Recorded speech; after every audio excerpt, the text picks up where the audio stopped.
High friends, most welcome to dream site English channel. Word ছাড়া আমরা কোনো কথা বলতেই পারি না। এক একটি ওয়ার্ড দিয়ে একটি সেন্টেন্স তৈরি হয়। তো ইংলিশ বলতে গেলে ওয়ার্ডস আমাদের শিখতেই হবে। ওয়ার্ড না শিখে আমরা সেন্টেন্স তো না বলতে পারবো না লিখতে পারবো। তো ফ্রেন্ড, আসুন কিছু ওয়ার্ড শিখে নেওয়া যাক।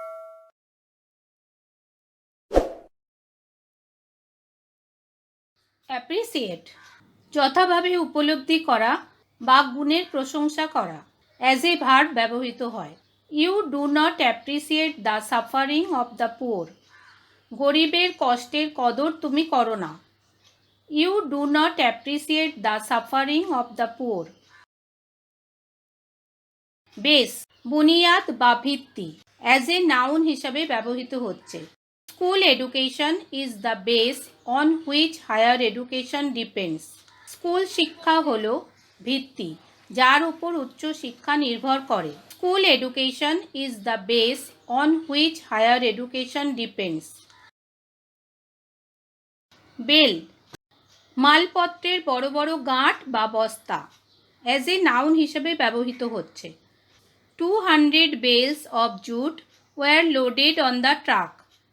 ট্রাকে 200 পাটের বস্তা বোঝাই করা হয়। 200 bales of jute were loaded on the truck. Capital মানে রাজধানী, অ্যাজ এ নাউন হিসেবে ব্যবহৃত হচ্ছে। Kolkata is the capital of the West Bengal. Kolkata পশ্চিমবঙ্গের রাজধানী। Kolkata is the capital of the West Bengal. Egg, প্ররোচিত করা, অ্যাজ এ ভার্ব হিসেবে ব্যবহৃত হচ্ছে। He egged his brother into the dishonest act. সে তার ভাইকে অসাধু কাজে প্ররোচিত করেছে। He egged his brother into the dishonest act. Host, গৃহকর্তা যিনি অতিথিদের আমন্ত্রণ করেন। অ্যাজ এ নাউন হিসাবে ব্যবহৃত হচ্ছে। Mister Chakraborty has great reputation as a host. Host হিসাবে মিস্টার চক্রবর্তীর অনেক সুনাম আছে। Mister Chakraborty has great reputation as a host.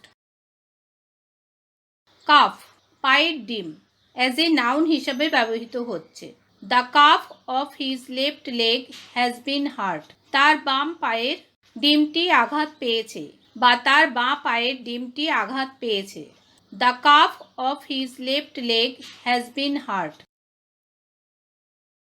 Content, আধেয় বা পাত্রের ভিতরের জিনিস, অ্যাজ এ নাউন হিসাবে ব্যবহৃত হচ্ছে। The content of the box are highly expensive. পাত্রের ভিতরের জিনিসগুলি খুবই দামি। The content of the box are highly expensive. Intent মানে উদ্দেশ্য, অ্যাজ এ নাউন হিসাবে ব্যবহৃত হচ্ছে। It wasn't my intent to hide anything from you. তোমার কাছে কিছু লুকানো আমার উদ্দেশ্য ছিল না। It wasn't my intent to hide anything from you. Affect, অনুভূতি, আবেগ, মনে লাগা, অ্যাজ এ নাউন হিসেবে ব্যবহৃত হচ্ছে। The young man's facial expressions had a flat affect. যুবকের মুখের অভিব্যক্তি একটি সমতল প্রভাব ছিল। The young man's facial expressions had a flat affect. Lie, শুয়ে থাকা, অ্যাজ এ ভার্ব হিসেবে ব্যবহৃত হচ্ছে। The doctor asked him to lie down. ডাক্তার তাকে শুয়ে থাকতে বললেন। The doctor asked him to lie down. Bark, কুকুর, শিয়াল প্রভৃতি জন্তুর ডাক, অ্যাজ এ নাউন হিসেবে ব্যবহৃত হচ্ছে। The bark of the dog is more fearful than its bite. কুকুরের ডাক তার কামড়ের চেয়ে ভয়ঙ্কর। The bark of the dog is more fearful than its byte.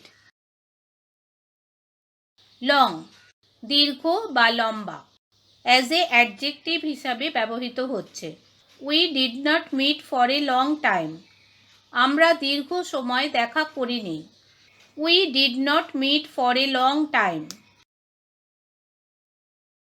Kind মানে দয়ালু, অ্যাজ এ অ্যাডজেক্টিভ হিসাবে ব্যবহৃত হচ্ছে। বিদ্যাসাগর ওয়াজ এ কাইন্ড ম্যান। বিদ্যাসাগর একজন দয়ালু মানুষ ছিলেন। বিদ্যাসাগর ওয়াজ এ কাইন্ড ম্যান। জিন এক প্রকারের মদ, অ্যাজ এ নাউন হিসেবে ব্যবহৃত হচ্ছে। জিন ইজ অ্যান অ্যালকোহলিক ড্রিঙ্ক। জিন একটি মদ্যপ পানীয়। Gin is an alcoholic drink. Grave মানে কবর, অ্যাজ এ নাউন হিসেবে ব্যবহৃত হচ্ছে। She remained beside the grave for a while silently praying. তিনি কিছুক্ষণ কবরের পাশে নীরবে প্রার্থনা করলেন। She remained beside the grave for a while silently praying. Hawk ফেরি করে বিক্রি করা, অ্যাজ এ ভার্ব হিসেবে ব্যবহৃত হচ্ছে। He maintains himself. He maintains himself by hawking readymade garments. তিনি নিজেকে চালান রেডিমেড বস্ত্র ফেরি করে বিক্রি করে। He maintains himself by hawking readymade garments. Peak মানে পর্বতচূড়া, অ্যাজ এ নাউন হিসেবে ব্যবহৃত হচ্ছে। Mount Everest is the highest peak of the Himalayas. Mount Everest হয় হিমালয়ের সর্বোচ্চ শৃঙ্গ। Mount Everest is the highest peak of the Himalayas. Seed মানে বীজ, এখানে নাউন হিসেবে ব্যবহৃত হচ্ছে। Seed potatoes are preserved for cultivation. আলুর বীজ চাষের জন্য সংরক্ষণ করা হয়। Seed potatoes are preserved for cultivation. Still মানে চুরি করা, এখানে অ্যাজ এ ভার্ব হিসেবে ব্যবহৃত হচ্ছে। The thief open the drawer to steal the watch. চোর ঘড়ি চুরি করতে ড্রয়ার খুলেছিল। The thief open the drawer to steal the watch. আমার এই ভিডিওটি আপনাদের ভালো লাগলে প্লিজ লাইক ও শেয়ার করে দিন, আর সাবস্ক্রাইব করার জন্য অনেক অনেক অনুরোধ রইল। সাথে বেল আইকনটা প্রেস করলে আপনারা নেক্সট ভিডিওর নোটিফিকেশান পেয়ে যাবেন। Thanks for watching.